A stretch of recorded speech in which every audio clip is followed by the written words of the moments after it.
ลงานตัดเขาเฮาพี่น้องตอนนี้ฮะก็ได้หาให้เนาะอีกเราต้องหายเทิงพอเท่าเลยเราเกี่ยวเอาบอยตัดกับพอน้องเมยแล้วก็ซิมอนเนาะ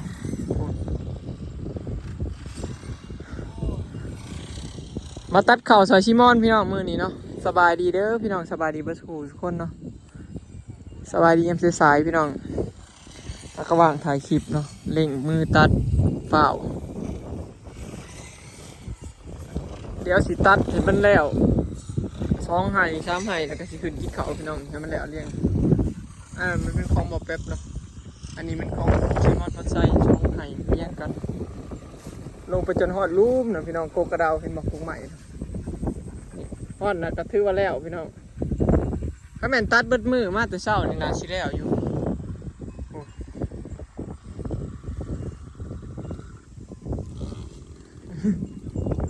คนละเครื่องพี่น้อง3 เครื่องเนาะมื้อนี้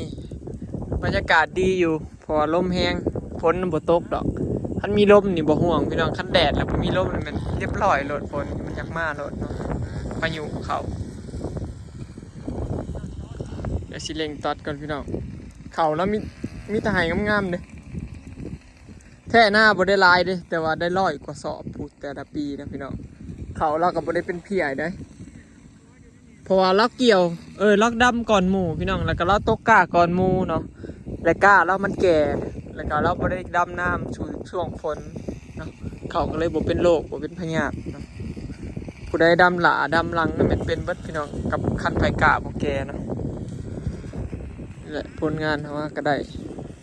ซันเทนเนี่ยพี่น้องหาฮุกให้เนาะนี่เดี๋ยวเร่งมือก่อนพี่น้องให้มันได้หลายๆให้เนาะเพื่อเที่ยง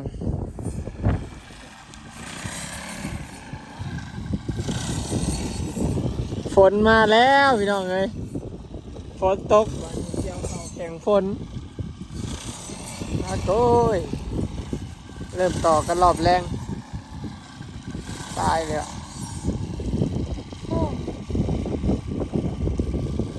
ฝนก็คือแห้งขึ้นไหม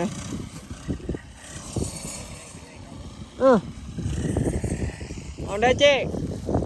ไม่เท่าตัดกระนำเลยป่ะเจ้าของหน้าวันนั้นได้นำเลยได้นี่แข่งคนตัดมาได้นี่น้ำมันเอาไปแล้วเลยนะอย่ามันเป็นหน้าเอาดอก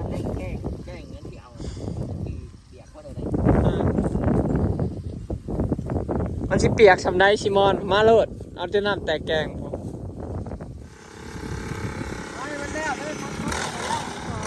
ก็ขอประหยัด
คนอยู่ตัดเขาแค่คน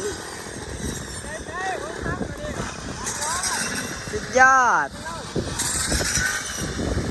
ตัดเขาแค่คน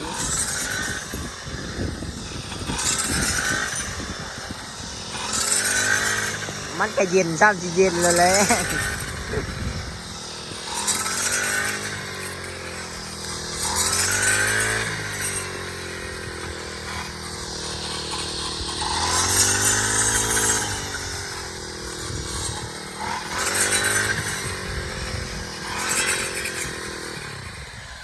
เมื่อนี่บ่มีไฟฟ้าเห็นเลยมีแต่เมานี่ตัดเขาแข่งฝน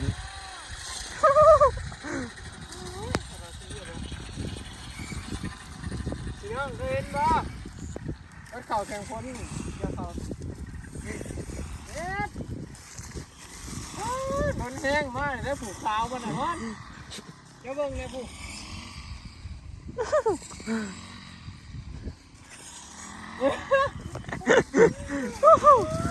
สุดยอดตัดเขาแข่งคน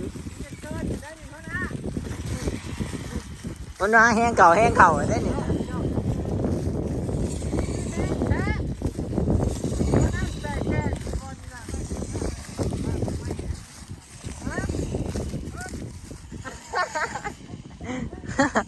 เอาดิครับ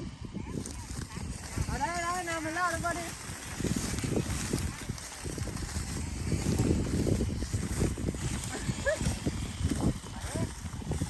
เอ๊ะจำเสียด ช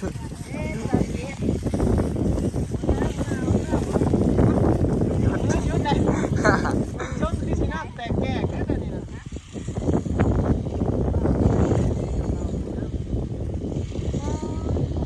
แห้งก็มาแห้ง แห้งแล้วเบิ่งในซาวกูเลยกูโอ้มันกินมาแห้งทั้งเฮาป่ะนี่พี่น้องมาเบิ่งมาแห้งเขาแล้วทั้งนั้นยังติดเครื่องใส่เลยทั้งนั้นยังไม่ได้เสาะเอาเลยป่ะพัดใจโอ้โหคนน้องเมย์พี่น้องผมเอาเฮ็ดมันเป็นเข่าเขาดอกเฮ็ด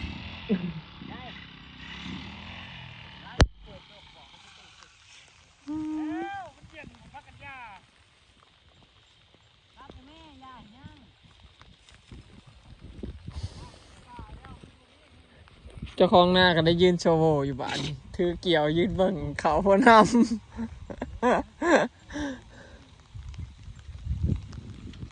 ตัดเหมือนตัดอีลินี่ห่วยเกือบแล้วนี่เผื่อคำนี่ฮะกระบาย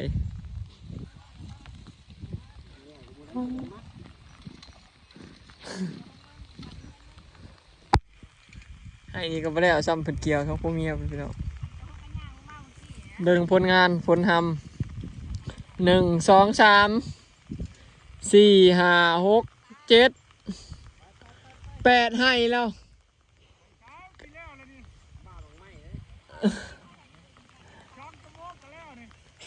ฮักก็ได้8ให้ยังอีกทั้งหลุมสามเก่าเคี้ยวนี่พี่น้องนี่ตามเรียงนี่ลงไปเลยให้นี่เนาะให้ที่เราเกี่ยวลงไปชุดๆพุ่นอะ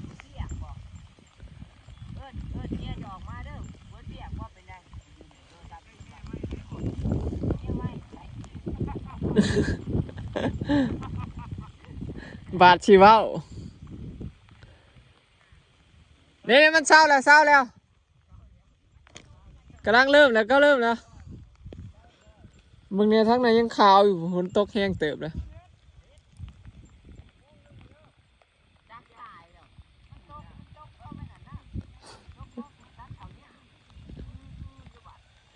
ตัดเข่าแข่งพลวะ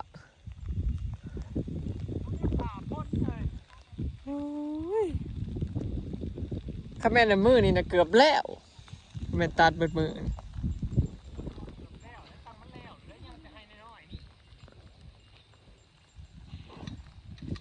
จักกระต่ายบ่เนาะ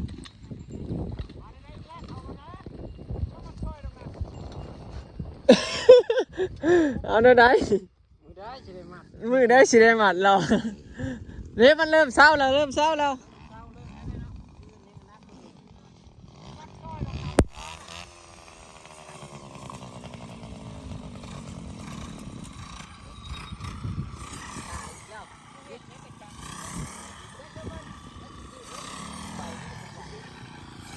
เบิ่งเขาแล้วนะพี่น้องมันงามๆนะมีแต่พวกนี้ง่าย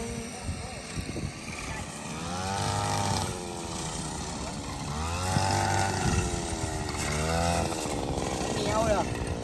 เริ่มจ่อ เอาเครื่องกูมาบ่งอ๋อมันแล้วนะบ้าน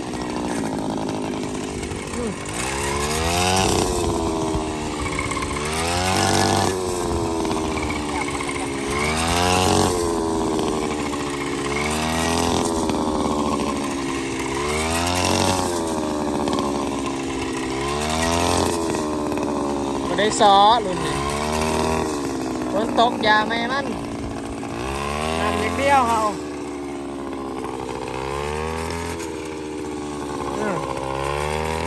เฮ็ดกดเกือบใส่เลยนี่ฝนหายแล้วฝนเศร้าแล้วฝนใจฝนเศร้าแล้วฝนเศร้าแล้วเฮ็ด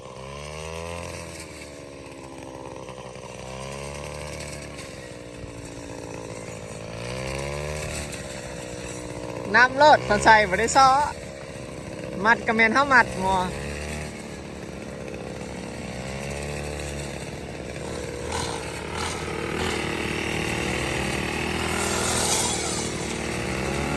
เกียดี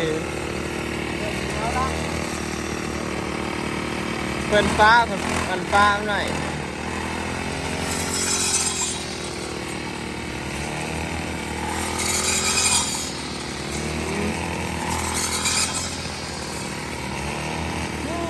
สามเครื่อง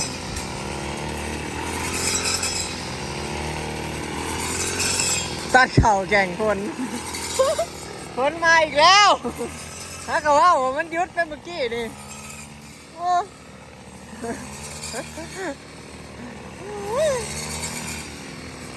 บ่ได้ซ้อหัวหน้านำทีมคือปะเต่าซีพี่น้องมาตัดเข่าแข่งคนโอ้ย